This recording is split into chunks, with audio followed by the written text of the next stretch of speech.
from the I Institute, Fernanda, to offer welcoming remarks.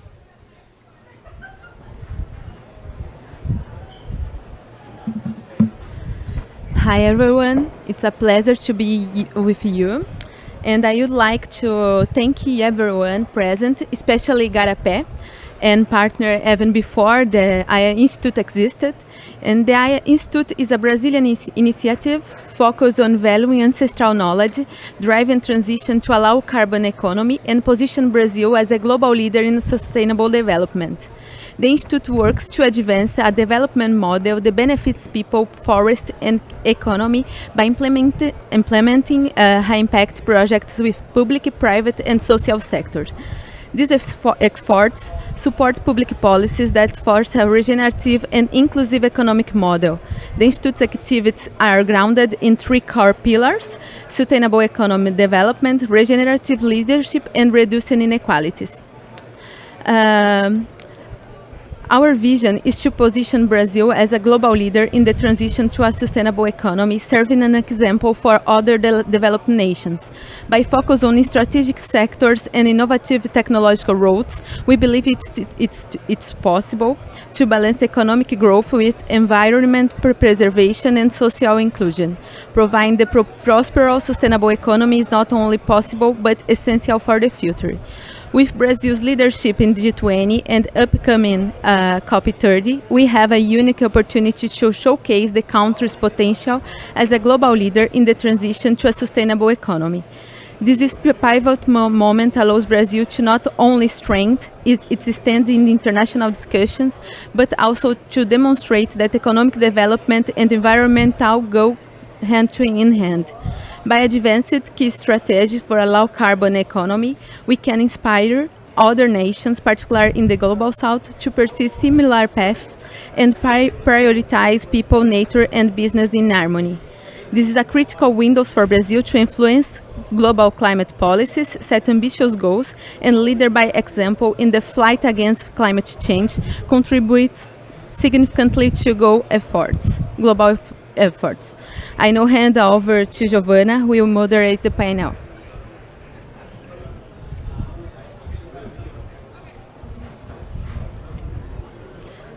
Thank you, Fernanda. So let me just take a moment to frame today's discussion. So we are in an era of multiple interconnected crises, what many have called polycrisis. So climate change, biodiversity loss, rising inequalities, geopolitical tensions, and the fragmented global order demand that we rethink and reform our systems of governance. So we can no longer afford to treat issues in isolation or delay action. So what we need is systemic, collaborative approaches to address the unique challenges of each of these issues, but also to have interconnected solutions. And fortunately, we have a strong foundation of frameworks and commitments to build on, from the Paris Agreement to the SDGs to the Global Biodiversity Framework, and more recently, the G20 Call to Action, the Roadmap for MDB Reform, and the High-Level Principles on Bioeconomy. And the question before us now is, how do we turn these commitments into meaningful action? We are at a turning point, as the Secretary General has said, that we either break through or break down. And we have some opportunities to align our efforts across platforms and milestones over the coming years. So we have next year the 4th International Conference on Financing for Development. We have the Global South consecutive presidencies of G20, including Brazil this year and South Africa next.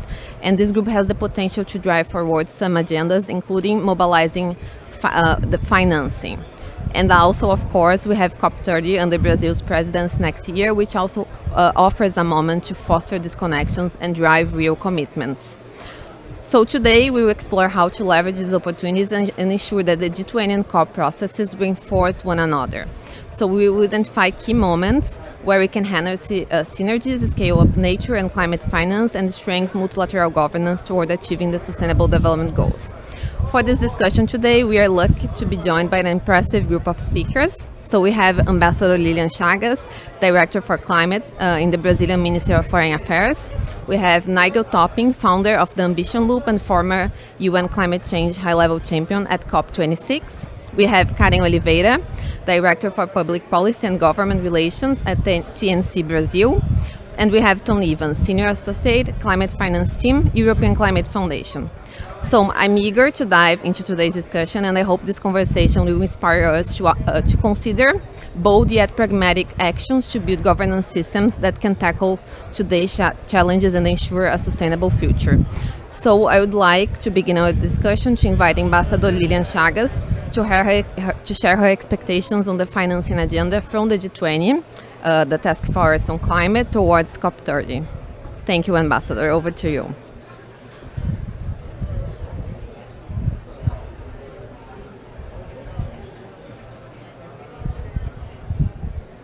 Maybe try that.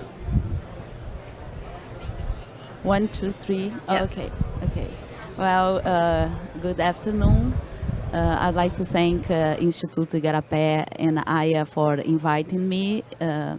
It's always a pleasure to collaborate with these Brazilian institutions who do an amazing work in Brazil. So what I would like to share with you regarding finance and climate finance, it has become the central issue of this COP. It is something. It's some pillar of the climate regime that has to be strengthened and has to find its new ways. Because what the regime, what the agreements foresee for climate, like 30 years ago, has not delivered totally what it was supposed to deliver, and also it is not. There is this feeling that it's not sufficient anymore.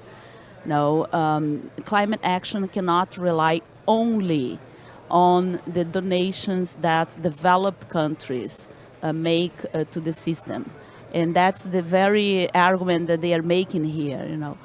Climate action demands an amount of resources and at such a scale that cannot rely only in one source. No, so the change that is needed, the reform that is needed, is that additional to these resources that they say they will keep putting in the system, we need to make financial flows consequential to climate action. So we are in a moment of turning point in terms of finance, because the old way, projects in vertical funds, or the project-oriented approach is no longer adequate, is no longer sufficient to face the challenges that climate change is presenting nowadays.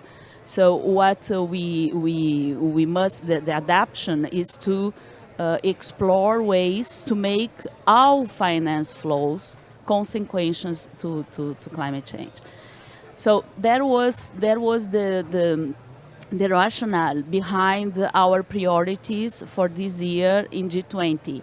G20 is an informal group of countries, is an informal governance. There is no agreement guiding G20 workings, and its president rotates as COP's president. So this year, 2024, was Brazil the helmet. And what we proposed to our G20 countries was a task force to launch a global mobilization to fight climate change. But despite this beautiful name, what we wanted was to identify, to map, and to explore the changes, the systemic changes that are needed at this time to launch more, to relaunch climate finance in different bases. So that was what we did. We didn't discuss NCQG in G20. We didn't brought the challenges of these negotiations, of the UN CCC negotiations, to G20. We invited our peers to freely discuss and explore what is needed, what kind of changes we needed. So was very difficult because for the first time we integrate climate negotiators with finance teams. So this task force, we had finance officials, climate officials, central banks, and environment officials. It was the first time G20 merged the political track and the finance track to integrated approach. Why we did that? Because all the studies, what science, what's the economics of climate are telling us is that to fight climate change at the scale and the speed that's needed, we need an integrated approach. It's no longer one ministry problem. It's no longer a part of this of economy problem. It's everybody's problem. You know, climate change will have to involve industry, energy, nature, transport, cities, states, subnational entities, big corporations, big techs. So it's an integrated approach, a holistic approach that's needed. It won't work if we try to fix parts by parts. You know, we have to understand the dimension of the change that was needed, and that was our proposition to G20. Was very interesting. Our ambition, we told our friends, we don't need declarations. We are not wasting our time drafting declarations, bringing text that is there and there. No, we want to generate knowledge. We want to generate thinking, and try to understand the scale and the revolution that we need to make the financial flows flow towards climate policy and make more fiscal space available to governments to finance their own policies. So many things came out. I invite you to give a look at the G20 web page that the Brazilian president organized. The outcomes just came out in 24th of October. Was a ministerial meeting in Washington, D.C., because the finance ministers and the governors of central banks were there. So we just put there together the climate, environment, and foreign affairs ministers, and they all agreed on certain principles, on outcomes, and then there are some roadmaps, there are some new ideas. Also, a very interesting development. The Brazilian presidency invited a group of independent economists to bring their inputs. So it was a group of 12 or 13 people. They were chaired by the Italian and British economist Mariana Mazzucato and Dr. Vera Song. They have been writing and studying, you know, structural changes in the financial systems in order to make a resource ready available to finance energy transitions, just transitions. So also their report constitute a kind of roadmap to what has to be done. Well, there are many ideas, but if I can summarize some, it's coming forward from the discussion is that you need a whole of government approach. As I said, it won't work if we encapsulate the solutions in one or two or three areas of government, of society. It's a whole of government and a whole of society approach that is needed. Now, our policy must be integrated towards the one goal of transitioning towards green solutions. So a whole of government, a whole of society approach. Also, it's very important that domestic reforms go along with international reforms. So countries have to design and implement sound, sustainable industrial policies. And also that the idea that the NDCs, the national determined contributions that countries are developing and are due to present until February, they should be a vehicle to expose, the transition plan of that country. So everybody could read on the NDC where that economy is going, and this should be written or presented in a way that investors can be part of the equation. And also that some structural changes in the financial systems, in the way, how you say, the risk assessment firms, the way they assess climate risks. This has to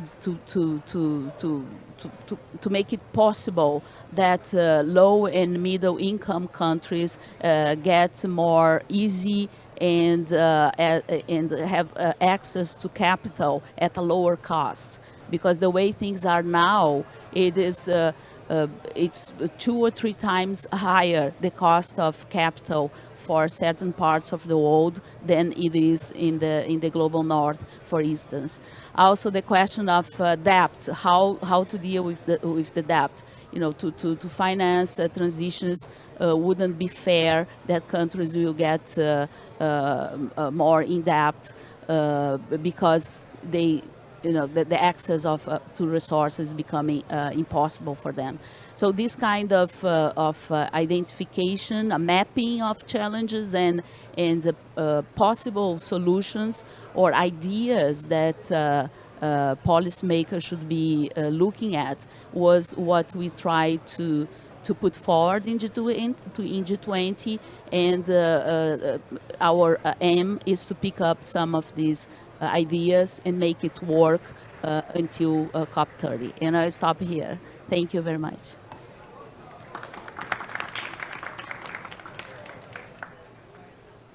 The G20 process and the most important, how we have integrated a whole of society approach to these issues. So now I would like to move to the other panelists.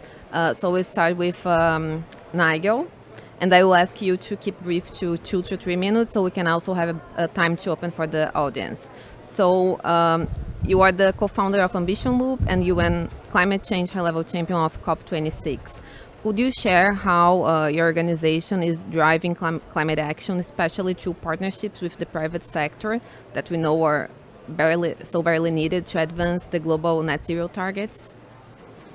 Sure, thank you. And really interesting to hear the progress on the G20. Lots to agree on, and a couple of things to a bit more detail. One of the other things I do, I'm on the UK's Climate Change Committee, and of course we've made a recommendation to the UK government, which I hope our Prime Minister will take seriously and announce tomorrow, an NDC of reducing emissions by 81% by 2035. And I'm also on the National Wealth Fund board, and that's important exactly because it gives that consistent signal to investors. And so what I've been doing really with Gonzalo Munoz from Chile since we were high-level champions for COP25, 26, and with Dr. Mahmoud for COP27, is trying to figure out how do we make what we call an ambition loop, that feedback loop between governments and the real economy. How do we make that work so that governments know that there are lots of people in the real economy, businesses, investors, communities, who want to move faster? That's important because governments have to keep communities and business on board in every system if they want to maintain their mandate to rule and to govern. And so knowing that they have support from the real economy helps raise ambition policy-wise. And of course, ambitious policy is essential for the real economy to move fast. So, and I think we are collectively learning how to make this connection better. So, I mean, you remember the whole origin of the high-level champion role was this system, the UNFCCC, recognizing that no matter how ambitious governments are, they can't implement the Paris Agreement on their own. So there's this whole idea of bringing in non-state actors. And, you know, we talk about going from sort of headline targets to action. In Glasgow, I think we had a bit of a turning point. We started with launching the Race to Zero, trying to get everyone to commit in a science-based way in their own organization, whether it's a city or a business or a bank, to take the short-term actions to be on track for net zero 2050. And that went very well. I think the world was ready for that. And then we realized, but this is not enough. We have to be more granular. So for me, this is the most important lesson, is that we have to then collaborate at a more granular level. You can't collaborate at the level of the whole world. You can collaborate at the level of how do we decarbonize the steel industry? And to do that, you need to know what do we have to do in the steel industry? What's the pathway? And you have to translate that into language which makes sense for ministers of industry and for CEOs of steel companies and for buyers of steel. So this idea of this much more granular action agenda, so the 2030 breakthroughs we launched in Glasgow, then we translated that into the realm of adaptation in Egypt with the Sharm el-Sheikh adaptation agenda. And so now everything that I see through the lens of how do we get granular enough to bring together the whole of the real economy actors and solve problems for finance. So as the ambassador said, in the CERN-Stongway report in COP27 showed we need about 2.4 trillion in emerging markets, excluding China. A lot of that is domestic finance. That's a conversation which rarely happens in the UNFCCC because it's become adversarial. But if we don't mobilize domestic finance, then we won't reach the goals. But we have to get more granular. That 2.4 trillion a lot of it is for energy, and the solutions for mobilizing finance for energy are very different than for mobilizing finance for nature-based solutions or for adaptation and resilience. So we can't just talk at these top levels. And when it comes to the cost of capital, it is true that the cost of capital is a problem in lots of those areas, but not in many large emerging markets like India or Brazil or Indonesia, where there are mechanisms already for mobilizing capital. So we need to break the problem down. The problems for nature-based solutions are very different. This is where we need the developers and the financiers in the room with policymakers to understand that nature-based solutions are largely made by regulations. And then when it comes to adaptation and resilience, a whole other set of challenges. So it's been great to see the raising up of the profile of the role of the insurance sector in providing insurance to smallholder farmers, for example, and parametric insurance for climate catastrophes. So I'll stop there, but just to end by saying that only when we get together, yes, we need the big picture, which the G20 can do, but then when we want to get to actually solving problems, we have to get the right actors together. So the work we've been doing for the presidency of COP28 on food systems transformation brings together smallholder farmers, indigenous peoples, big agriculture and food companies to try and carve a collective pathway.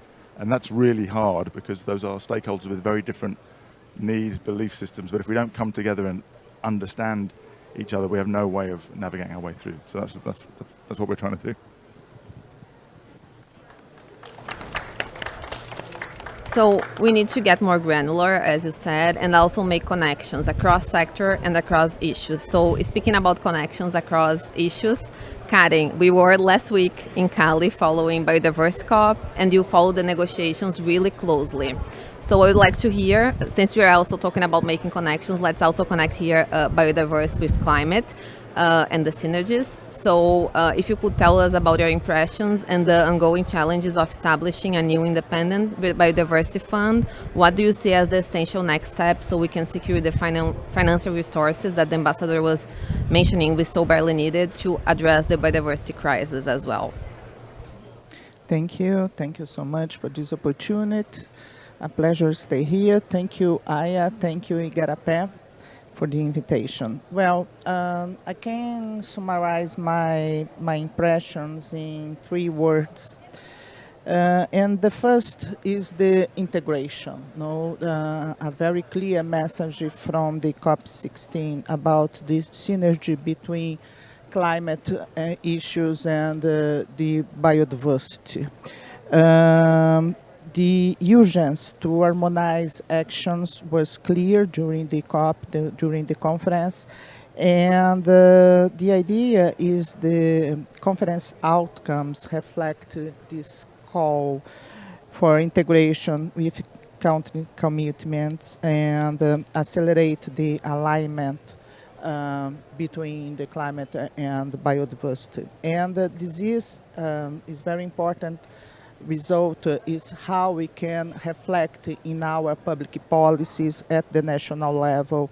It's essential for us that the biodiversity strategies and the plans, the NBSAPs, are totally aligned with the NDCs And these reflect all the commitments in the national level with the public policies. This is the first reflection that, for me, is very important during the COP16. And the second word is the implementation, because, okay, we have the synergies, but how we can do this? And when we discuss about the implementation, we are discussing about the implementation of the national biodiversity strategies. And unfortunately, during the COP16, a few countries have presented the action plans. And this mechanism is fundamental to evaluate the progress of the new framework, the biodiversity framework established during the COP15 in Montreal.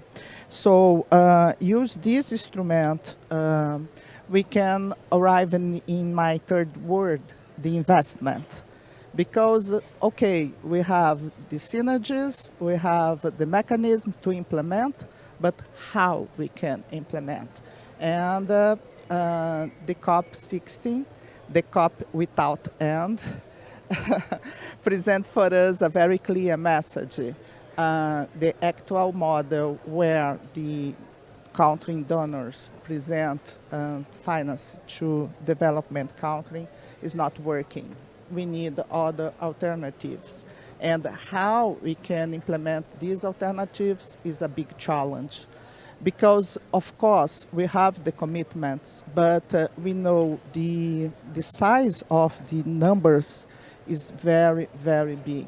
We have a biodiversity fund to discuss about 200 billions, but you know the cost to implement the biodiversity framework is around 7 to 9 billions per year, 100 billions per year until 2030. So the numbers is not closed, and how we can change this situation is the big question. And probably just work together, create a kind of ecosystem funds, including private and public resources, and other innovative mechanisms like use of the, I forgot the name in English, but is the transfers of debt, the public debt, and convert this external debt for investment in nature-based solutions and other alternatives to avoid deforestation, to avoid the climate change, to avoid the loss of the biodiversity. So my main message is the necessity of work together and identify these other mechanisms and working in a kind of ecosystem fund to make the difference. Thank you. Thank you. Thank you. So, as Karen mentioned, we need to work together and we need different forms of financing. So, Tom, you do work with the Global Solidarity Levies Task Force. Taxing the ultra wealth has seen progress through the G20 under the Brazilian presidency. How do you see the global taxation agenda advancing through this process? Thank you. Is that working? Yeah. So just for context, the Global Solidarity Levies Task Force was created at COP28. It was founded by France, Barbados, and Kenya, and it came out of a desire from those countries, and it kind of built on a conversation throughout last year where we were having this conversation, how do we fill the financing gap? And these countries have identified the need for looking at innovative sources of finance from levies and taxes on undertaxed and polluting sectors of the economy. And so the task force is looking at options and proposals for levies across these sectors, especially on aviation, on maritime shipping, on the fossil fuel industry, but also options like a financial transactions tax or carbon pricing. And it's looking at developing proposals and building political will and coalitions of the willing to support and champion these over the months to come, and it will conclude at COP30 in Brazil, where we will have, hopefully by then, countries putting forward these proposals and setting out how to carry those forward. Just to kind of reflect on why do we need these taxes and levies? Why do we need to look at this issue of a solidarity levy? Trying to raise finance from these sectors and contribute and allocate a share of it to developing countries for their climate and development finance. It's because fundamentally, if you look at the financing needs, of course, the private sector will play a huge role. Of course, innovative instruments and the MDBs and other mechanisms will play a huge role.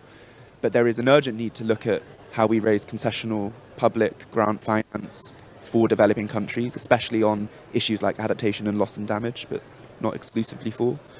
And if you look at donor governments are, it's cutting out slightly. If you look at where the donor governments are, we know that it's been very difficult to see that finance being raised over the past few years, and it's in many of these contexts, the politics is very difficult in terms of raising additional public finance, and so we really do need to look at these new ways of raising revenue, and the potential they hold is very significant. I mean, if you just look at some of the studies, and I've got some of the numbers here.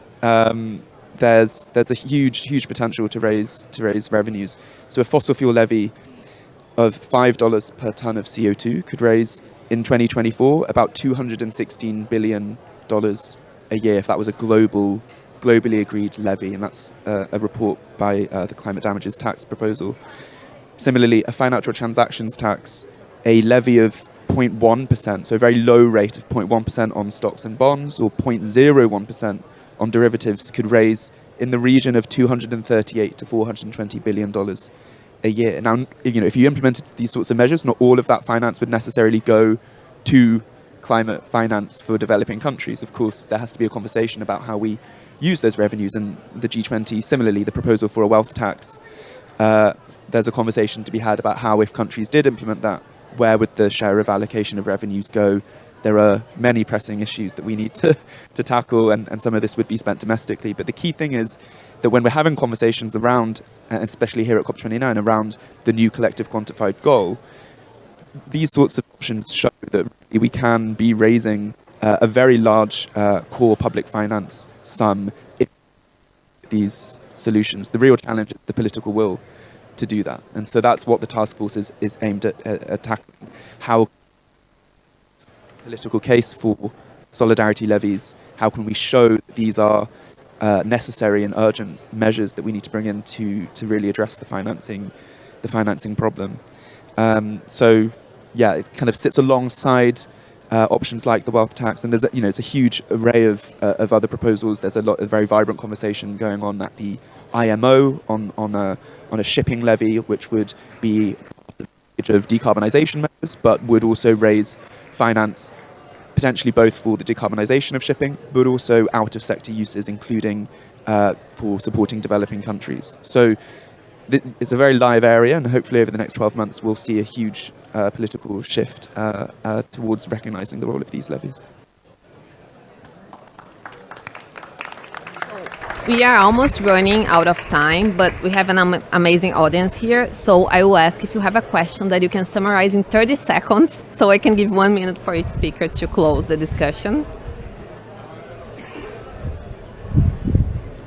Hi, good afternoon. I'm a professor in the University of São Paulo and the Chief of Sustainability also. And I would like to know how we can connect the academia with these issues, the public and the private sectors. In my opinion, it's very important to do this to have success. Thank you. Look at Carlos ali. Thank you very much. Excellent panel. Quick question. I'm sure the answer is not easy. Considering what happened last week, how this conversation changed and how it moves forward, what are the challenges and opportunities? And I mean, of course, the election in the US. Thank you. And Lilian, I would really appreciate if you could address this. Thank you very much.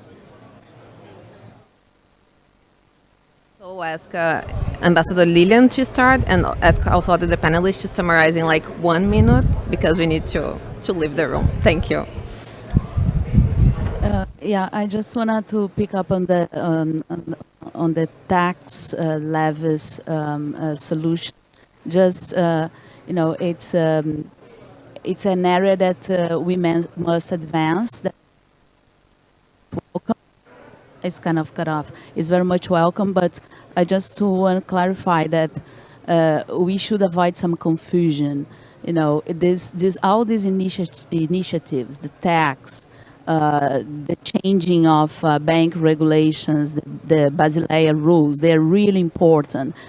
But we think that it's still, since we live in a rules-based, in a rule of law world, the climate regime is governed by international agreements. So in the international agreements, they have certain rules. What we are discussing here in this COP29 is the traditional notion, the traditional concept of climate finance. That is Article 9 of the Paris Agreement. That is the public resource that developed countries have the responsibility to provide to the developing world. So I see that there is much confusion, and this it's important to separate what is the new goal and what is the flows, the international financial flows that must advance also. But in order to have a new goal for climate finance, we should try to understand that they belong to the same climate world, the same finance world, but in different objectives. And replying to your questions, we hope that elections won't change the commitments of countries, especially high emitter countries like the US, their commitments under international law to collectively address the challenges of climate change. So it's impossible to see, to know what will happen in the future. We hope that the US remains within the regime. They are a very important part, very constructive. They push for lots of ambition, and would be unfortunate that that domestic realities could change this important commitment of the US. So let's hope that the reality, what's happening in the world, inside the US as well, the extreme weather events, that will bring government to be responsible and to keep working, because this is a collective effort. No country will address alone the challenge of climate change, so we'll better stick together. Thank you. Thank you, Ambassador. So the other speakers, if you could reduce from 1 minute to 30 seconds, because we need to give the space for the next event. Very quickly on academia, I think we have very real examples how academic rigor and academic thinking has totally transformed the conversation around finance. You referenced Matsukato Songwe report. I think the Stern-Songwe Bhattacharya report in COP27 opened up the conversation from this obsession about 100 billion, which was a promise made and not delivered, so important, but it's 4% of the solution. And obsessing on 4% of the solution is a sure way to fail. So the fact that we're having this really expansive conversation about alternative sources of income, the fact that we're talking much more seriously about domestic finance, the fact we're talking much more seriously about private finance, is, I think, largely a result of the intervention of trusted academic. And the other things that academic do is hold lots of initiatives to account. There's the academic advisory councils on the race to zero, race to resilience, all sorts of things. Really, really important to be involved in those real-world initiatives in a governance way, not just from outside. Karen. Thank you. Well, to achieve better results, we need monitoring and we need the transparency. And science is fundamental to achieve the results. So the role of academic is fundamental in this process. And my final reflection is about the monitoring. And we need a lot better indicators and work together to understand how we can achieve the results that we commitment during the conference. Thank you. And yeah, very quick. On academia and universities, I think one of the key things that we'll need to do around proposals for the solidarity levies will be to really understand what are the impacts and how do we design them in a way that is progressive, that doesn't have undue distributive impacts on the poorest or the most vulnerable. How do we ensure that it really leads to and social justice and doesn't cause harm? So this will be important. Thank you, our panelists. Thank you, Aya, for being here. And we look forward to continue this discussion outside here as well. Thank you.